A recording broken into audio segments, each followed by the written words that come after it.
What's up guys, Steven here, and welcome back to another first look video and to a small giveaway to say thank you to you awesome boys and girls for being such a great community. So the giveaway will be at the end of this video, so make sure you watch it until the end. So today we're talking about the Obi MV1. So what is Obi?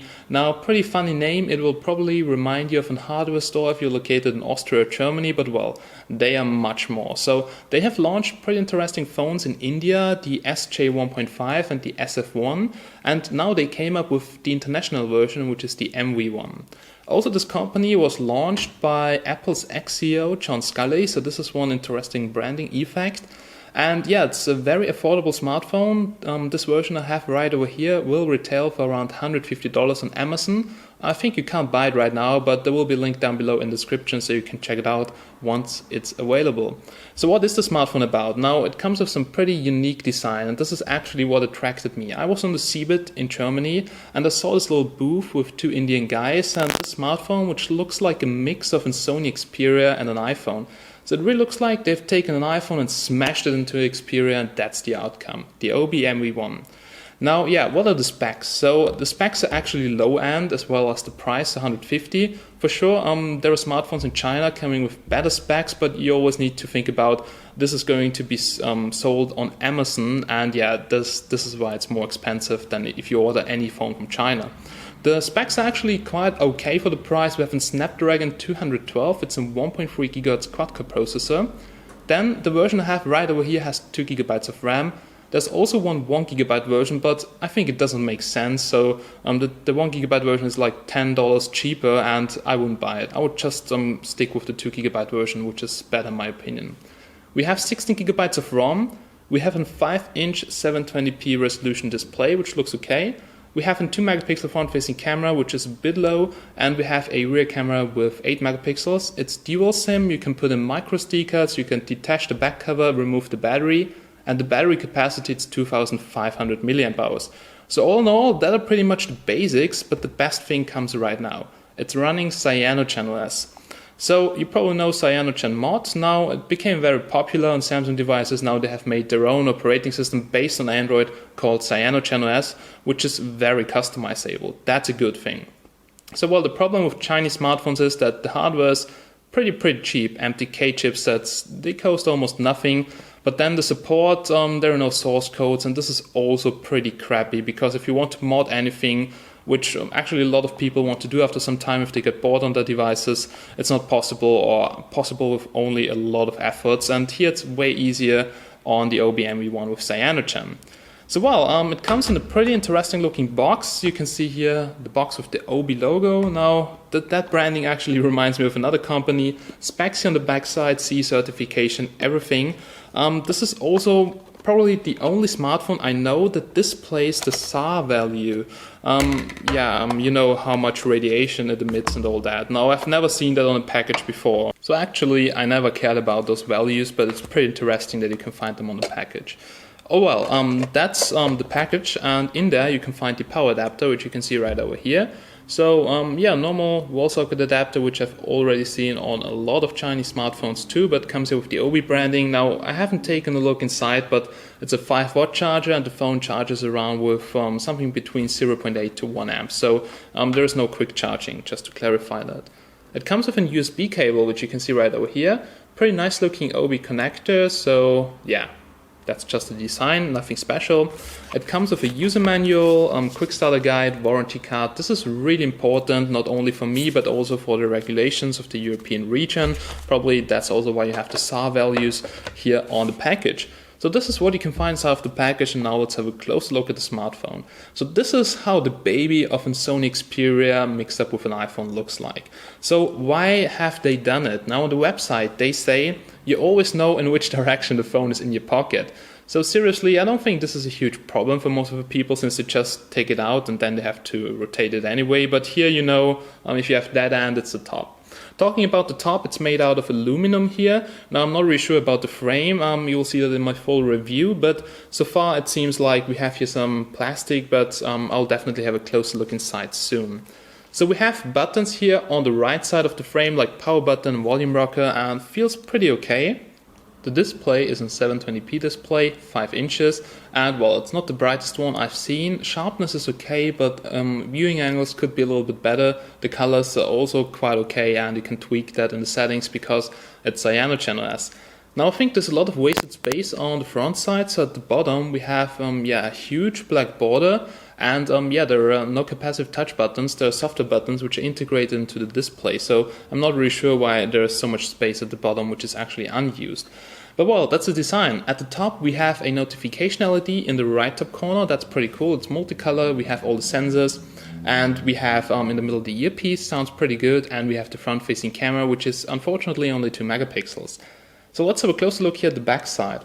On the back side we have the single LED flash, which is kind of strong. We have a top microphone and a bottom microphone, so for noise cancellation and the microphone quality is quite good. You can detach the back cover, I can quickly show you that. And we have DTS sounds, so I have to say the speaker sounds pretty good. That's impressive for 150. We have here the OBI battery, which you can detach, so this should be 2500 milliamp hours, and it's quite heavy also from the size. This could be okay. So we have here a dual SIM slot and a micro SD card slot. Smartphone supports 4G LTE, as you probably know from the chipset.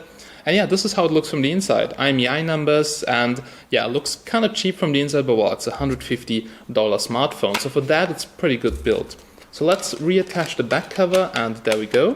At the bottom of the device we have a micro USB port and the microphone I was talking about before, and at the top we have a 3.5mm headphone jack, so for normal headsets, but there was no headset included. So as you've probably seen already before, now the top panel, so the glass, comes a bit out of the device. So it's not even, and the camera comes not out of the device, so I think that's pretty good, but still the front top side here, looks a bit strange to me, but it really comes down to personal preference, whatever you prefer. So guys, we're now on the smartphone, let's quickly check it out together. And if we press here the power button, it pops up with the lock screen, which is part of the branding, as you can see on the package.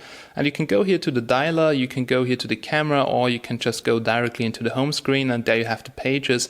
And as you can see, the phone is actually quite snappy, so normal use, it feels pretty decent. And we know from Nokia Lumia that the Snapdragon 212 is not too bad at all.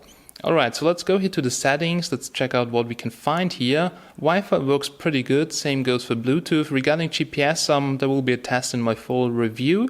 Here we have display and lights, and you can see here live display rotation. You can play around with the DPIs, and I played around, so my icons are kind of smaller, and you can do a lot of customization. We have different themes, so the lock screen, everything can be changed on Cyanogen OS, and I think that's the way to go. So give users the freedom to customize the smartphone how they want. Even the buttons, you can play around with the notification LED. So there are many cool things. A status bar can be customized. So a lot of different things, notification drawer. So let's check out apps running in the background here.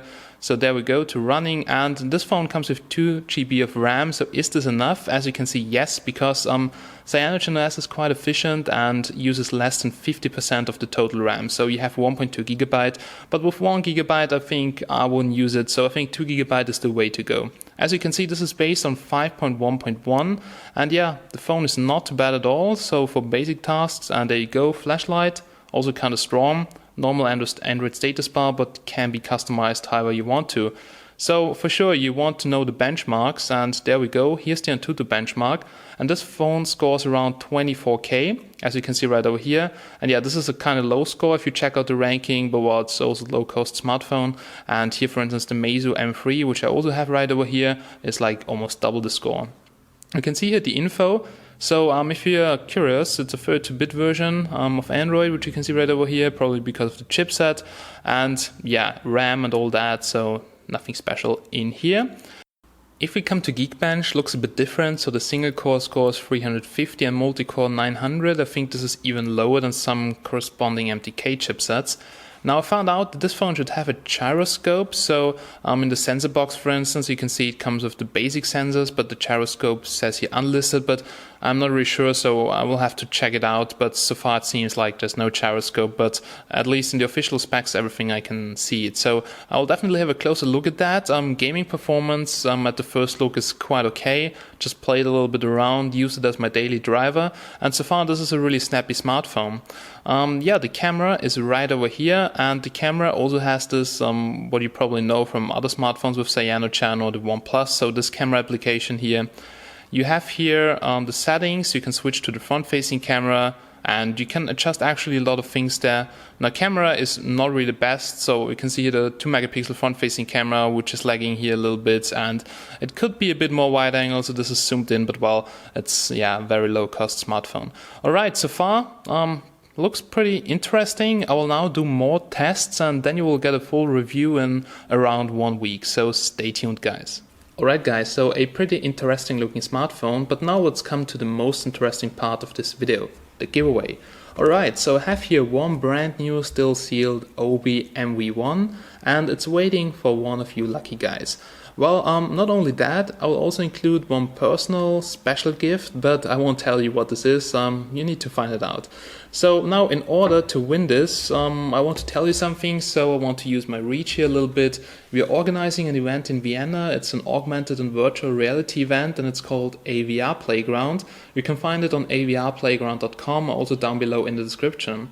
There will be a 360-degree live stream on our YouTube channel, so there you will find the latest augmented technologies, virtual reality technologies, a bit of gaming, and there will also be a tournament. So if you're located in Vienna, you'll find tickets down below. Just join our event.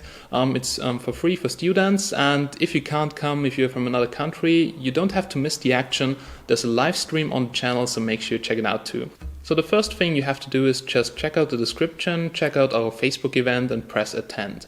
Then from one of the event attendees, we'll check if you have liked Obi. So you will find the link to the Obi Facebook website down below. So make sure you show them some love and give them a like. So rape that like button. And after that, yeah, you're actually ready to win, and we'll pick the winner in 2 weeks, and the winner will be down below in the description and also announced on our Facebook page.